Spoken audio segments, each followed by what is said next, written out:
time will come, Diana. You will become all that you dream of and more. And everything will be different.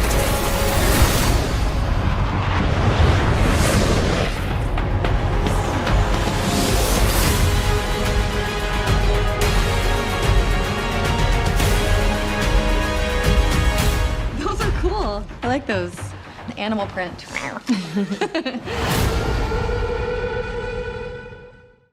Welcome back, everyone. It's Charlie. This is going to be my full Wonder Woman 1984 review, and obviously they just dropped the opening scene, so I'll talk a little bit about that too. The very first movie in Warner Brothers' plan to release all their movies digitally on HBO Max during 2021, even though technically we're in December right now as this movie is releasing, is the first movie that they're trying with this distribution style. So I'll also explain how that's going to work. Depending on where you live in the world, you'll have a different way of watching it because HBO Max isn't available in every single country yet. If you're new to the channel, we'll do an Amazon giveaway for gift cards. All you have to do to enter is be a subscriber and leave your favorite Wonder Woman moment from any of the movies she's been in the comments. I'll also talk a little bit about her during the Justice League Snyder Cut too, because Patty Jenkins was talking about the way they were writing the character. But it should go without saying, from any of the trailer footage you've probably seen from the Justice League Snyder Cut trailer, Wonder Woman in that, and her in the Wonder Woman 1984 trailer footage, they're obviously two completely different movies tonally, but the really cool thing is that Wonder Woman's character is actually really consistent between both of those movies. But the opening scene is just a flashback to young Wonder Woman participating in the Amazons, the Themyscirans' version of the Olympic Games. The Olympics were created by the Greeks, Wonder Woman and the Amazons come from the Greek gods of the DC universe, so of course they'd have their own version of the Olympics on Themyscira. The whole scene is meant to be foreshadowing for the rest of the movie, set up the arc, and also set up some of the big twists. Like you see the Amazons fighting with all these new techniques, you see a bunch of new lasso techniques that she winds up using later in the film. I'll talk about some of the fight scenes too, because everything in Wonder Woman 1984 is dialed up to 11. The action scenes, the comedy, the colors, all the performances, everything is off the charts. But like you see Robin Wright Penn tell young Wonder Woman, greatness is not what you think. That's also a line that you probably heard in the other trailers with adult Wonder Woman speaking to Cheetah and Maxwell Lord later in the movie when things go completely off the rails and she starts to go full Cheetah. Patty Jenkins said that part of the reason for setting the movie in 1984 and not doing it in present day is because of how crazy and over-the-top America was during the 80s. There's also a line in the movie from Maxwell Lord that they put in all the trailers where he says, "I've never been one for rules. The answer is always more." That concept is kind of the real villain of the film. Now, there are actual villains that she does have fights with during the film, like Cheetah, but the movie isn't so much about how Wonder Woman defeats villains running around fighting people, like the Justice League Snyder Cut, also coming to HBO Max in early 2021. Making the movie more about greed means that she can't run around killing greed or even common people's desire for a better life. So that's also one of the big differences between this movie and the first Wonder Woman movie, is that the first Wonder Woman movie was more of a straight up stop Ares, this evil god, from burning humanity to the ground by pushing them to bigger and bigger world wars until they annihilate themselves. This time there is a MacGuffin, but it's almost like people's own desire is the real villain, and how do you get rid of that? You can't really do that.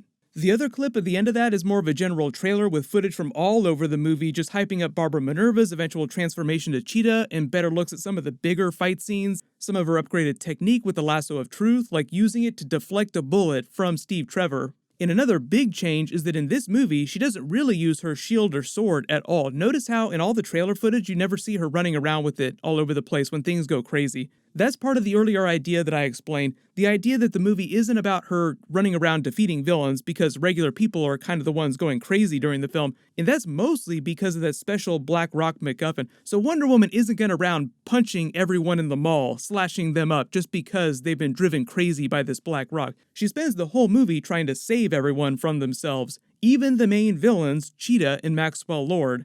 So it's all built into that idea that Wonder Woman is this very hopeful, aspirational character within the DC universe, very benevolent, very motherly type of figure running around trying to save everyone and help them lead better lives. You may have heard Patty Jenkins talk a lot about how the original Christopher Reeve Superman movies inspire the Wonder Woman movies, especially when she was making the first Wonder Woman film. Superman as a character inspires people to be better. So if you've seen any of the new trailer footage, the way that they use humor with the action scenes and the dynamic between all the different characters, the movie is exactly like that. I feel like the trailers do a really good job of portraying what the actual movie is. Sometimes that's not always the case, like the trailers sell you a completely different movie than what you wind up seeing in theaters, or in the comfort of your own home, as is the case with this movie because of the digital release.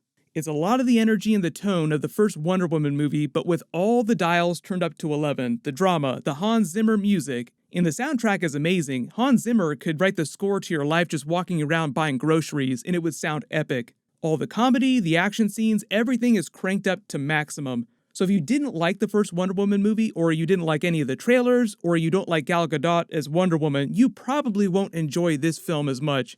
I do think they did a much better job of writing the script of the movie around Gal Gadot's strengths as an actor, whereas in the first movie, they were still kind of figuring that character and things out just in general. This time, from the start though, they know exactly what they're playing to and what she's all about, so she comes off even better than she did in the first movie. I'm curious to see how she feels in the Justice League Snyder Cut, because even Patty Jenkins has been hyping up the Snyder Cut, because Zack Snyder was a producer on the first Wonder Woman film. I don't know if he was a producer on this one, but he was hyping up Wonder Woman 1984 when he was talking about Justice League Snyder Cut stuff, so it sounds like they're still pretty close behind the scenes.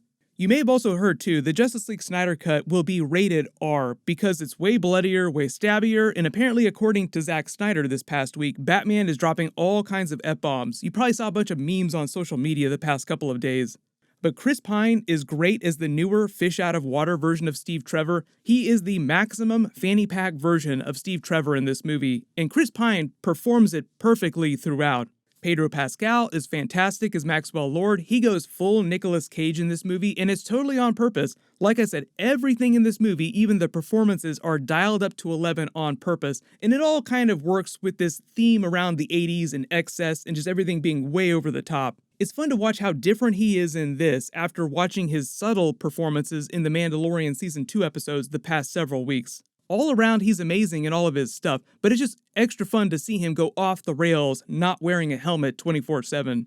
Kristen Wiig was also great as Cheetah, and everything you've seen from the different bits of the trailer footage is exactly what you get with her character during the movie. You get the full range. If you've seen any of her bigger SNL performances or sketches, she travels the complete spectrum of character arcs in the movie. She goes from this awkward, bumbling Barbara Minerva to full-blown comic book Cheetah villain with superpowers having boss fights with Wonder Woman. And she did a great job with all of it. I hope they find a way to bring her back in future DC movies, maybe a Suicide Squad sequel or Wonder Woman 3 somehow, whenever they get around to making that.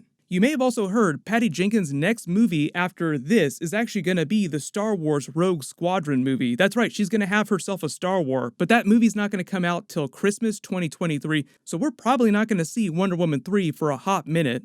Also, a really big reminder, there is a post-credit scene that they're attaching to the theatrical and the HBO Max release. They didn't attach it to the critics screening, so I haven't seen it yet. Nobody has seen it yet that's posting their reviews, but just a big reminder that there is an actual post-credit scene. The only minor complaints that I had about the movie were just a few times some of the jokes that they reached for wound up feeling a little more like Superman 3. Like I said, a lot of the tone of the Wonder Woman movies are inspired by the tone of the Christopher Reeve Superman movies, so they use comedy, drama, and action kind of in the same way. But sometimes Wonder Woman 1984 feels a little bit more like Superman 3, Richard Pryor Superman. So occasionally Wonder Woman 1984 goes a little too over the top, but it didn't bother me that much just because I had a pretty good sense for what they were going for from all the trailer footage. But you can actually go see it in theaters right now. Tickets are available in some countries. You'll have to check to see depending on where you live. But it's dropping on HBO Max on Christmas Day, December 25th. But then the next big DC movie on HBO Max after that will probably be the Justice League Snyder Cut. It looks like that's going to be a March release date. Either way, regardless, 2021 seems like it's going to be so much better than 2020. So once you do have a chance to see the movie, just let me know what you think of it in the comments below, whether you saw it in a theater or you saw it on HBO Max. There's a bunch of big stuff coming up this week, a bunch of Star Wars Mandalorian finale stuff, and then obviously there's a bunch of Marvel trailers that dropped as well, so I'll try to make videos for everything. Make sure you have alerts enabled for my channel so you don't miss any of that stuff. While you wait for everything, click here for that brand new Star Wars Obi-Wan Kenobi teaser trailer with Hayden Christensen coming back as Darth Vader, and click here for my new Mandalorian Season 2 Episode 6 video. Thank you so much for watching. Everyone stay safe. I'll see you guys tonight.